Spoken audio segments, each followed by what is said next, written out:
तो पिछले लेक्चर में हमने बस सिस्टम बसेस के बारे में और उसके इंटरकनेक्शन के बारे में डिस्कस किया था। I also described how many types of buses, मतलब कि बस तो वही है बट उसके जो इंटरनल वायर्स हैं और केबल्स हैं। वायर्स मतलब जो डिफरेंट हैं, तो उसको कितने तरीके से यूज किया जा सकता है। ओके, तो इस लेक्चर में हम डिस्कस करेंगे instruction and instruction set architecture. ठीक है, तो इंस्ट्रक्शन सभी को मालूम है कि यहाँ पर जब हम इंस्ट्रक्शन की बात कर रहे हैं तो उसका मीनिंग है low level machine instructions. Okay, we are talking about the low level machine level instructions, जो कि सीपीयू हमारा समझ सकता है, या एक तरह से हम ये कह सकते हैं कि instruction is the command for the processor. तो प्रोग्राम को हम डिफाइन कैसे करते हैं? Set of instructions. तो ये जो हमारा इंस्ट्रक्शन है सीपीयू के लिए, तो कंप्यूटर के अंदर इंस्ट्रक्शंस है, कंप्यूटर सीपीयू के लिए है, तो ऑब्वियसली कि बाइनरी कोड है। फाइनली तो ये सीपीयू के लिए बाइनरी कोड है। कोई भी डिजिटल सर्किट है, उसमें कोई भी सिग्नल आ रहा है तुम्हारा, तो बाइनरी कोड ही है, डेटा और सिग्नल। तो सीपीयू के लिए भी यही है कि बाइनरी कोड है, ग्रुप ऑफ बिट्स, जो कि माइक्रो ऑपरेशंस के सीक्वेंस को स्पेसिफाई करता है। तो माइक्रो ऑपरेशंस को हम कुछ लेक्चर बाद डिस्कस करेंगे। यहाँ पे हम इंस्ट्रक्शन और इंस्ट्रक्शन सेट आर्किटेक्चर, ठीक है।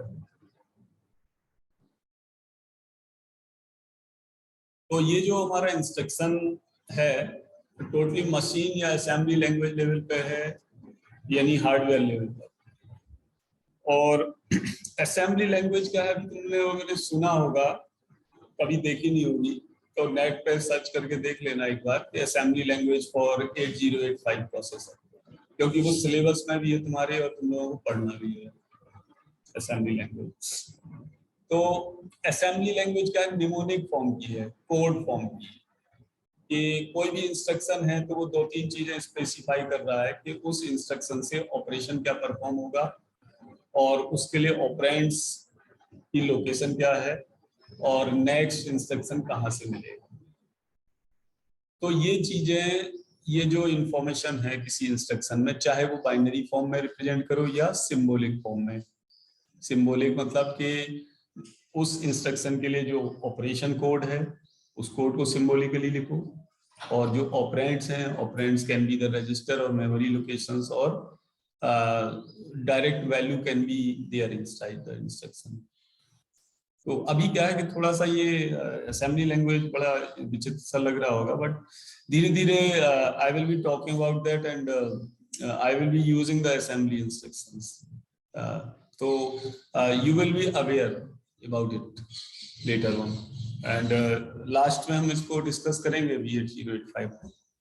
ओके, तो इंस्ट्रक्शन जो है प्रोसेसर के लिए या माइक्रो प्रोसेसर के लिए कमांड है, जो जनरली ये तीन चीजें स्पेसिफाई करती है।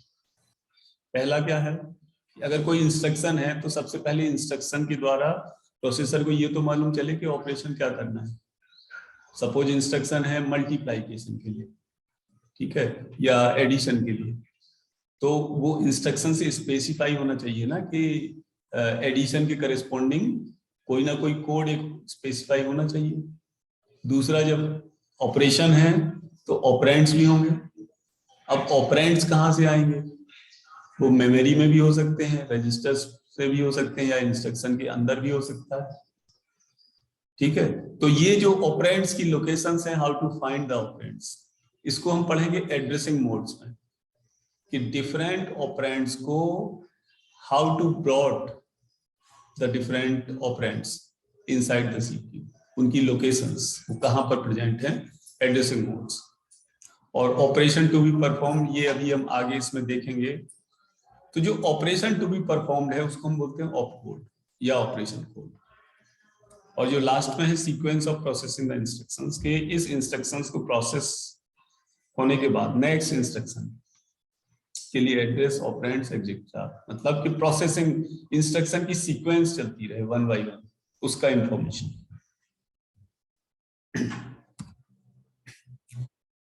तो इंस्ट्रक्शन का जो स्टोरेज है मेमोरी में, तो मेमोरी में तो जानते ही हो कंप्यूटर के अंदर सब कुछ बाइनरी में है, चाहे वो तुम्हारा वीडियो हो या ऑडियो हो, टेक्स्ट हो, मैसेज हो, फाइल हो, प्रोग्राम हो, even instruction, anything can be in binary inside the memory. तो वही बाइनरी जो बिट पैटर्न है, वही बिट पैटर्न सब कुछ डिक्टेट करेगा, ठीक है। जैसे अगर हम डिजिटल डेसिमल सिस्टम की बात करते हैं और 10 डिजिट की बात करते हैं, तो तुम्हारा एनरोलमेंट नंबर भी वैसे ही अंकों से बना होता है, उसी तरह मोबाइल नंबर भी बना होता है, उसी तरह कोई भी कोड है तो वो डेसिमल सिस्टम में। अब वो बात ये है कि वो डेसिमल सिस्टम में वो कोड किस चीज के लिए रिप्रेजेंट हो रहा है, दैट इज अनदर थिंग।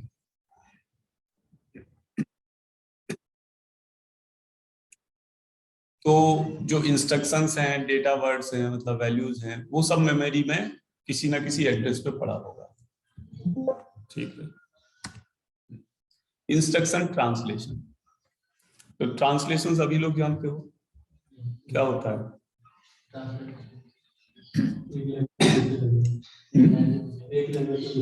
हाँ एग्जैक्टली, हमने अपना प्रोग्राम लिखा, उसको ट्रांसलेट करना होता, मतलब कंपाइल करना होता है। जनरली अगर हम हाई लेवल लैंग्वेज की बात करते हैं, अगर हम असेंबली लैंग्वेज में प्रोग्राम लिखते हैं, असेंबली में, then we also need to translate it. और उसके लिए देखो फाइनली तो हमारा प्रोग्राम ट्रांसलेट होगा किसमें, लो लेवल मशीन। तो असेंबली लैंग्वेज भी लो लेवल है और मशीन भी लो लेवल है, लेकिन मशीन जो है हमारी टोटली 0-1 की लैंग्वेज है। असेंबली सिंबॉलिक नोटेशन है उस 0-1 के लिए, जबकि हाई लेवल लैंग्वेज हमारा 0-1 के लिए सिंबॉलिक नोटेशन नहीं है। ऑलवेज रिमेंबर, अगर हमने लिखा C = A+B, तो ये हाई लेवल लैंग्वेज इंस्ट्रक्शन। ये कई जो हाई लेवल लैंग्वेज स्टेटमेंट है वो कई इंस्ट्रक्शंस में डिवाइड होगा आफ्टर ट्रांसलेशन। अगर हमारा फॉर लूप है तो वो कई चीजें डिक्टेट करता है, initialization of the value, incrementation of the value, और कंपैरिजंस, और ब्रांचिंग।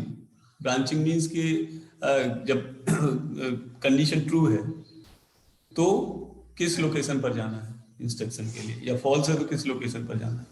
तो अकेला फॉर लूप हमने एक लाइन में लिख दिया एंड आफ्टर ट्रांसलेशन कि वो फॉर लूप हमारा छोटे छोटे बहुत सारे इंस्ट्रक्शंस में कन्वर्ट होगा बाय द कंपाइलर। और कौन सी वो इंस्ट्रक्शन होंगी जिनको सीपीयू समझ सकता है। i < 5 जो हम कंपैरिजन करते हैं लूप के अंदर, या i++, CPU can not understand it. ये हमारे लिए है यूजर फ्रेंडली लैंग्वेज कि हमने लिख दिया, और वो यूजर फ्रेंडली लैंग्वेज जो प्रोग्रामिंग लैंग्वेज है हमने लिख दी, तो कंपाइलर या ट्रांसलेटर ने उसको इनपुट लेके कन्वर्ट कर दिया, ठीक है। Compiler is the software, system software which accepts our program as the input and produces the, क्या प्रोड्यूस करेगा, translated program, low level program, और उस प्रोसेसर के लिए जिस पे वो रन कर रहा है कंपाइलर, किसी और प्रोसेसर के लिए नहीं। सी लैंग्वेज की अगर बात करो तो जिस तुमने प्लेटफॉर्म पे वो ट्रांसलेट कराया है, कंपाइल कराया है, उसी प्लेटफॉर्म पे ही वो प्रोग्राम रन होगा। अगर तुम दूसरा लैपटॉप है तुम्हारा किसी और का, तो वो जरूरी नहीं कि उस पर रन करे। अगर operating system and CPU same तब तो रन कर सकता है, अदरवाइज जरूरी नहीं, तुम्हें फिर से उस दूसरे सिस्टम पे उसको कंपाइल करना होगा, तब वो रन होगा, ठीक है। तो समझ में आया कुछ। तो जो ये लिखा हुआ है ये पॉइंट समझ गए हो। जो दूसरा पॉइंट है, compiled program is copied from hard disk to the memory for execution to take place. जब हम प्रोग्राम कंपाइल करते हैं तो वो ऑब्जेक्ट फाइल बन के कहाँ चला जाता है, हार्ड डिस्क पे जाता है ना, टीसी फोल्डर के अंदर। हार्ड डिस्क पे चला गया .obj फाइल, फिर जब उसको रन कराया तुमने तो .exe फाइल बन गई। मतलब रन कराने से पहले, कंपाइलेशन के बाद देखो लोडिंग और लिंकिंग भी होती है, वो प्रोसेस तुमने पढ़ा नहीं होगा इसमें। तो लोडिंग लिंकिंग के सब के बाद फिर एग्जीक्यूटेबल फाइल बनती है। अब वो जो एग्जीक्यूटेबल फाइल पड़ी है तुम्हारी हार्ड डिस्क पे, उस फाइल को जब तुम क्लिक करोगे तो वो मेन मेमोरी में आ जाएगी, और मेन मेमोरी से उस फाइल के एग्जीक्यूटेबल इंस्ट्रक्शंस सीपीयू के अंदर आने लगेंगे 1 बाय 1, और वो एग्जीक्यूट होते रहेंगे। ठीक है,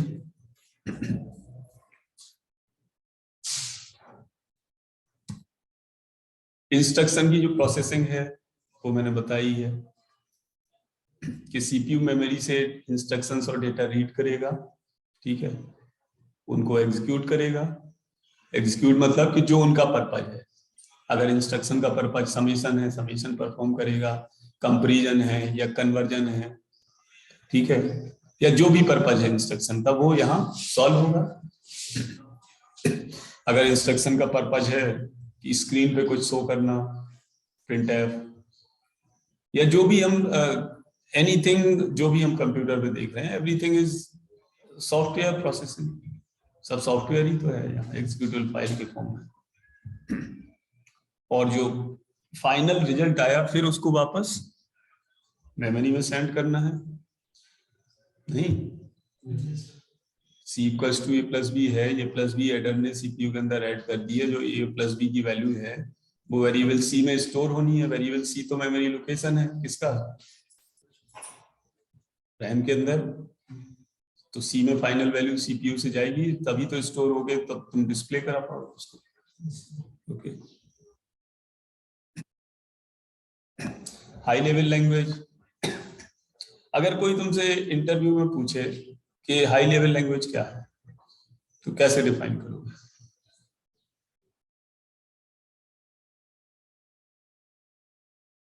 फाइनल ईयर के स्टूडेंट हो, ये सब कॉमन टेक्निकल एग्जाम्पल्स नहीं, डेफिनेशन बताओ। एग्जाम्पल्स क्या?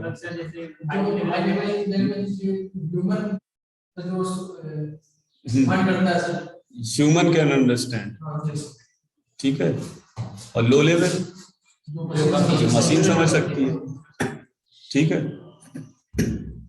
बस यही अंतर है। जैसे स्कूटर को हमें स्टार्ट करना, तो हाई लेवल पे क्या है, बटन, और लो लेवल पे वो किक, मतलब मशीनरी के अंदर जो हाउ टू रोटेट द, मतलब जो भी है मशीनरी, कोई भी मशीनरी। अगर हम चाहें तो डायरेक्ट मशीनरी पे जाके स्टार्ट कर सकते हैं। जैसे कई बार देखा होगा कि सेल्फ खराब हो जाता है तो मशीन में जाके सीधे स्टार्ट कर देते हैं, कार वार ऑटो देखा होगा शायद। तो वही चीज यहाँ है कि अगर हम चाहें तो डायरेक्ट मशीन में लिख सकते हैं, असेंबली में लिख सकते हैं, बट वो बड़ा डिफिकल्ट होगा क्योंकि हमें सारा मशीन लेवल पर समझना लिखना पड़ेगा। और यहाँ क्या है, हमारा easy user friendly language, high level language, तो हमने आसानी से लिख दिया और बस सॉफ्टवेयर उसके लिए बना दिया कंपाइलर, और उसने ट्रांसलेट करके उस लो लेवल कमांड कोड में कन्वर्ट कर दिया जो सीपीयू समझ सकता है। हमारा काम बड़ा आसान हो गया, कहीं कोई दिक्कत नहीं। ठीक है, इनको पढ़ लो, इस पॉइंट को हाई लेवल को।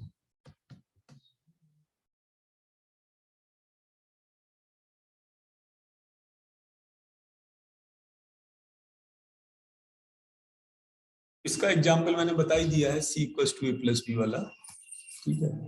तो कोई एक असेंबली लैंग्वेज का एक छोटे से कोड देखते हैं हम, ठीक है, कि जैसे लिखा है load R1 comma A, add R comma AC, add R1 comma R2 R3, ये सब असेंबली कोड है, 8085 8086 माइक्रो, ठीक है। तो पहले स्टेटमेंट का मतलब ये है कि R1 रजिस्टर में, R1 रजिस्टर को लोड करना है, R1 कोमा ए मतलब मेमोरी लोकेशन ए से कंटेंट्स लाके रजिस्टर R1 में कॉपी करना है। दूसरा है add R comma AC, R किसी रजिस्टर का नाम है, R1, और AC है एक्यूमुलेटर रजिस्टर जो मैंने कल बताया था। तो add R comma AC means कि आर रजिस्टर आर और रजिस्टर एसी के कंटेंट्स को आपस में ऐड कर देना और दोनों का जो फाइनल रिजल्ट आएगा वो एसी रजिस्टर में स्टोर कर देना है। तीसरे स्टेटमेंट का मतलब है कि R1 R2 के कंटेंट्स को ऐड करके R3 रजिस्टर में स्टोर करना है। तो ये अलग अलग प्रोसेसर की लिए स्टेटमेंट अलग अलग हो सकते हैं।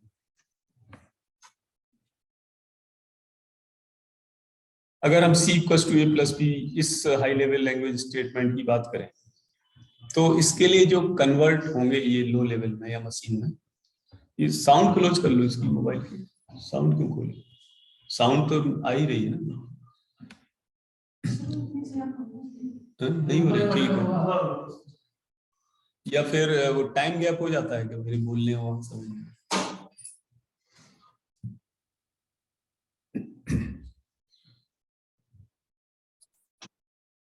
तो इसमें क्या है कि move R1, A, memory location A से कंटेंट्स R1 रजिस्टर में कॉपी करना। Move AC, B, memory location B से कंटेंट्स AC रजिस्टर में कॉपी करना। फिर ऐड R1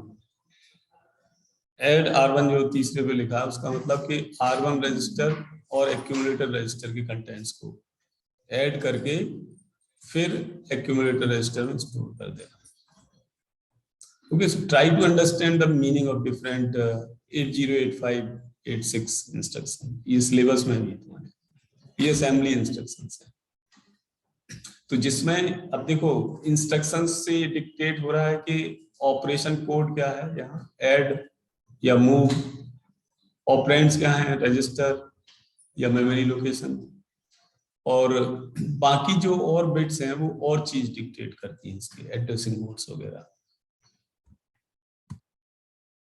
मशीन लैंग्वेज तो वो 0-1 के फॉर्म की है, ठीक है। तो जैसे ये लिखा हुआ है कोई बिट पैटर्न 1101101 इतने दिस, तो ये हमारे लिए तो बाइनरी पैटर्न है, बट सीपीयू के लिए it will be an instruction, ठीक है। तो ये depending on the machine architecture, ये इंस्ट्रक्शन कोई भी कुछ भी हो सकता है। इस बाइनरी पैटर्न का मतलब ये भी हो सकता है कि लोड सम ऑपरेंड इनटू ए रजिस्टर, या दो वैल्यू रजिस्टर की ऐड करना, या फिर रजिस्टर्स मेमोरी में वैल्यू कॉपी करना, कुछ भी मीनिंग ये डिक्टेट कर सकता है पैटर्न। लेकिन इनकी मीनिंग क्या डिक्टेट करेगा, ये सीपीयू द्वारा पहले से फिक्स होगा। मतलब सीपीयू का जो मैनुअल होगा उसमें पहले से डिसाइडेड होगा कि इस जो ये पर्पज है, ऑपरेशन है, उसके लिए बिट पैटर्न क्या है। और ये हम बाद में देखेंगे कि कोई जो इंस्ट्रक्शन है उसके लिए बिट पैटर्न कैसे कंस्ट्रक्ट होती है, how to make the bit pattern, ठीक है। अभी इस मोमेंट पे यही मान के चलो कि ये एक इंस्ट्रक्शन है जो कोई मतलब ऑपरेशन और ऑपरेंड्स को डिक्टेट कर रहा है। वर्ड तो समझते ही हो, वर्ड लेंथ, ठीक है। जो मेमोरी है हमारी तो बिट को स्ट्रिंग्स में स्टोर करती है जिसकी लेंथ फिक्स होती है। जैसे रैम की बात करें एड्रेस की, तो जो एड्रेसेस है वो कुछ फिक्स लेंथ का होगा ना, 2 बाइट या 4 बाइट। तो अगर 2 बाइट स्टोरेज ले रहा है मेमोरी में तो हम कहेंगे वो वर्ड लेंथ 2 बाइट है। 4 बाइट में स्टोरेज हो रहा है तो हम कहेंगे वर्ड मतलब कंप्लीट जो स्ट्रक्चर है, चाहे वो 2 बाइट का हो या 4 बाइट का, एक सेल मान के चलो उसको, ओके। वर्ड जितनी नंबर ऑफ बिट्स होंगी उसमें तो वो हमारी वर्ड लेंथ कहलाएंगी। तो जो मशीन इंस्ट्रक्शंस हैं वो एक या एक से ज्यादा वर्ड के द्वारा रिप्रेजेंट किए जाते हैं। इंस्ट्रक्शंस हमारे सिंपल हैं, जैसे हमने देखा है अभी, add, move, subtract, mult, div, INC for increment, DEC decrement, ठीक है, कंपैरिजन, CMP। तो later on we will discuss the type of instructions, ठीक है। कॉमनली यूज मशीन इंस्ट्रक्शंस हो गए, जैसे लोड है, जो अभी हमने देखा था कि रैम से कोई वैल्यू रजिस्टर में कॉपी करना। अब लोड डायरेक्ट स्टोर का, लोड और स्टोर दोनों अपोजिट है एक दूसरे से।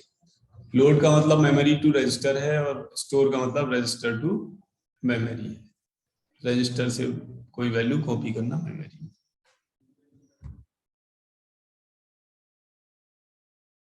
कुछ और इंस्ट्रक्शंस की बात करते हैं, जैसे ऐड है,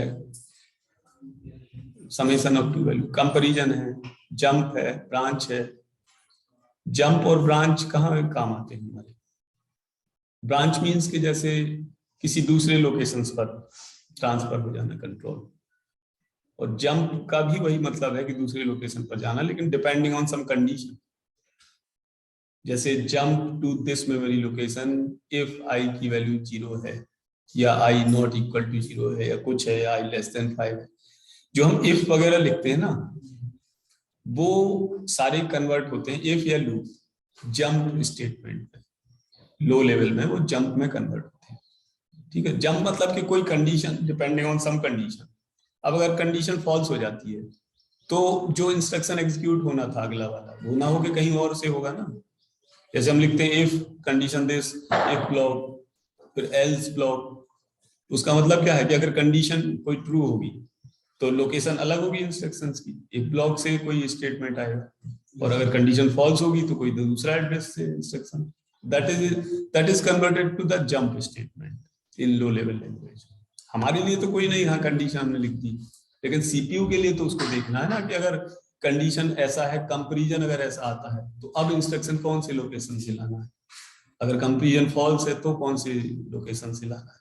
इसी तरह स्विच केस में कि अगर वैल्यू मैच करती है, ठीक है, तो केस अगर 10 है वहां, स्विच केस तो सभी ने पढ़ा है, ठीक है, तो स्विच के साथ कोई वैल्यू लिखते हैं, कोई वेरिएबल, और डिफॉल्ट और केस 1 केस 2 जितने भी है, तो केस 1 केस 2 ये सब क्या फाइनल कंपाइलेशन के बाद क्या रिप्रेजेंट करते हैं? सारी मेमोरी लोकेशंस। केस 1 का मतलब जो वहां लिखा हुआ है वो किसी एक मेमोरी लोकेशन पर पड़ा है, केस 2 दूसरे पे पड़ा है। तो अब इंस्ट्रक्शन किस मेमोरी लोकेशन से एग्जीक्यूट होंगे वो किस पे डिसाइड होगा? सीपीयू पे तो ठीक है, लेकिन जो केस के साथ वैल्यू है वहां पे कंपैरिजन होगा। तो अब वो जंप स्टेटमेंट में कन्वर्ट होगा कि jump to this memory location. ठीक है, और ब्रांच मींस अनकंडीशनल जंप एक तरह से, कि जैसे फंक्शन कॉल किया तुमने, तो फंक्शन कॉल किया तो अच्छा खासा प्रोग्राम चल रहा था हमारा सीक्वेंस। फंक्शन कॉल किया तो फंक्शन तो कहीं और मेमोरी लोकेशन पे पड़ा हुआ, तो अब ब्रांच वहां पे पहुंच गया कंट्रोल जहां फंक्शन पड़ा हुआ, वहां से पूरा प्रोसेस हुआ, फिर वापस लौट के आ गया। ठीक है, इंस्ट्रक्शन सेट आर्किटेक्चर। तो एक्चुअली इंस्ट्रक्शन सेट आर्किटेक्चर से हमारा मतलब ये है कि जो हाई लेवल और लो लेवल के बीच का ब्रिज है, गैप है। एक मोमेंट पे तो हम सब सॉफ्टवेयर में काम कर रहे हैं, प्रोग्राम लिखने से लेके कंपाइलेशन से लेके, ठीक है, फिर जब ये मशीन लेवल पे जाता है तो उसके बीच का जो गैप है या ब्रिज है, वहां पे हमारा इंस्ट्रक्शन सेट आर्किटेक्चर की बात आती है। इसको पढ़ लो तीनों को।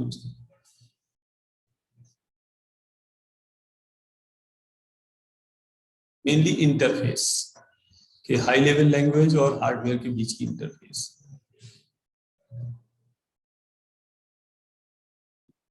जैसे यहाँ पे हम शो कर सकते हैं कि ISA लेवल है, उसके ऊपर सॉफ्टवेयर है, नीचे हार्डवेयर है। हार्डवेयर में मतलब हमारा CPU मशीन, ठीक है, या जो भी कंपोनेंट्स है, मेमोरी। अब जब सब कंपाइल हो गया तो फिर मेमोरी हार्डवेयर का ही काम रह गया। सॉफ्टवेयर का काम तो अब क्या कितना बचा, थोड़ा बहुत ही। हार्डवेयर ही CPU के अंदर ही सब होगा, मेमोरी से आएगा, इंस्ट्रक्शन स्टोर होगा।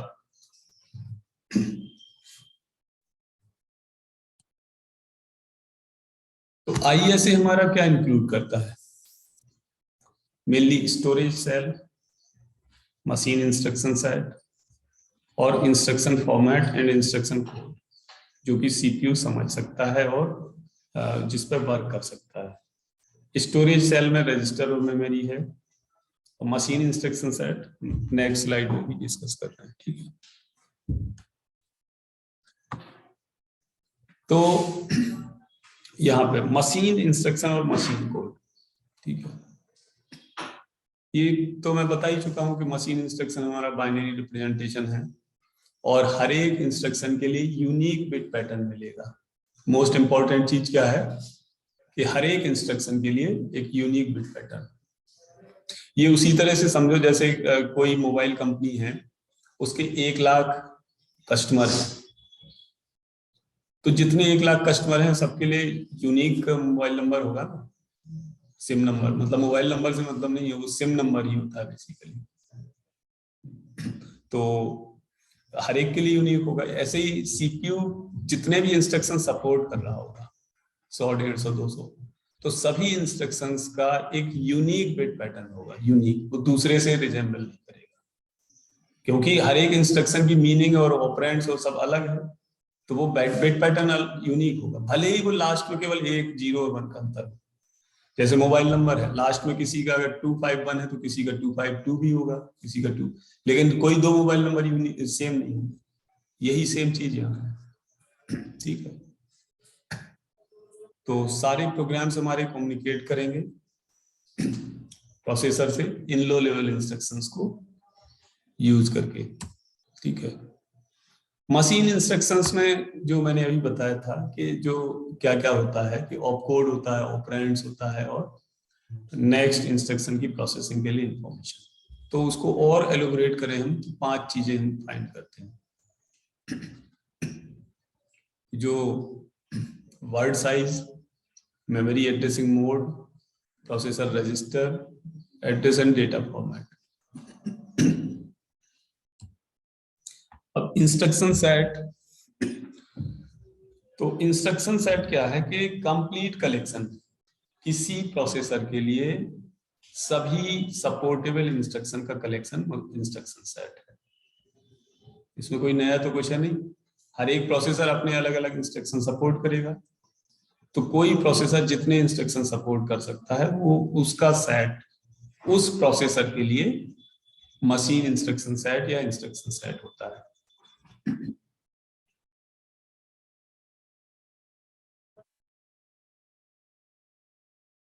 ओके, ठीक है। बेसिक इंस्ट्रक्शंस फिर से मैंने लिखे हैं, यू कैन सी इट।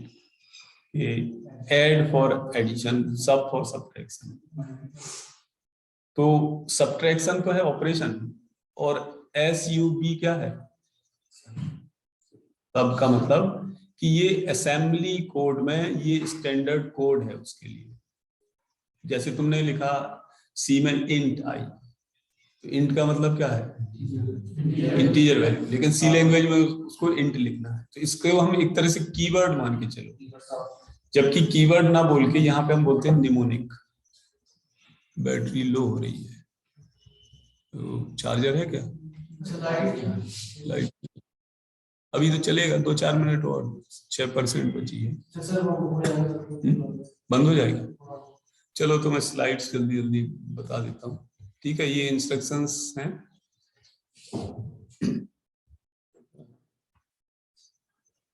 ठीक है। इंस्ट्रक्शन हमारा स्टोर होता है माइक्रो कंट्रोलर में, हार्डवायर्ड फॉर्म में, सीपीयू के अंदर, ठीक है। 2 अगर डिफरेंट प्रोसेसर्स हैं तो उनके इंस्ट्रक्शन सेट अलग अलग होंगे। 2 प्रोसेसर कंपेटेबल होंगे अगर हमारे कोई मशीन लेवल लैंग्वेज प्रोग्राम दोनों पर रन कर जाएगा, ठीक है।